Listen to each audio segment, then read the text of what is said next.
भाजप आणि शिवसेना एकत्रितपणे गट नोंदणी करण्याची शक्यता मुख्यमंत्री फडणवीसांसोबतच्या चर्चेनंतर शिवसेनेचा निर्णय खात्रीलायक सूत्रांची लोकशाही मराठीला माहिती।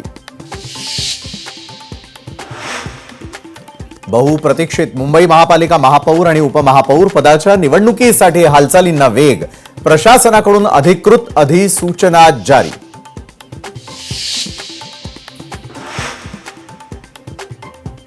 मुंबई महापालिका आयुक्त भूषण गगराणी पीठासीन अधिकारी नियुक्त। महापौर निवड पीठासीन अधिकाऱ्याच्या नेतृत्वाखाली होणार। ठाकरेंच्या शिवसेनेच्या श्रद्धा जाधव यांची संधी हुकली। उपमुख्यमंत्री एकनाथ शिंदेंबद्दल एक शब्दही काढल्यास महिला आघाडी धडा शिकवेल। शिवसेनेच्या प्रवक्त्या शीतल म्हात्रे यांनी गणेश नाईकांना दिला इशारा। एमआयएमच्या सैर शेख यांच्या आव्हानानंतर जितेंद्र आव्हाडांची मुंब्र्यात रॅली। मुंब्रा कायम तिरंगीच राहणार, सैर शेख यांना आव्हाडांचं प्रत्युत्तर।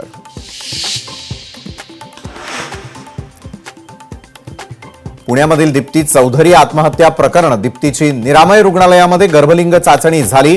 सासरच्यांनी दीप्तीवर दबाव टाकला, दीप्ती चौधरीच्या कुटुंबियांचा आरोप। मुंबई आणि नवी मुंबई विमानतळ मेट्रोनं जोडणार। नव्या मेट्रोसाठी 17 ते 18 हजार कोटींचा खर्च प्रस्तावित। राज्य मंत्रिमंडळाच्या बैठकीनंतर मुख्यमंत्री फडणवीसांचं वक्तव्य।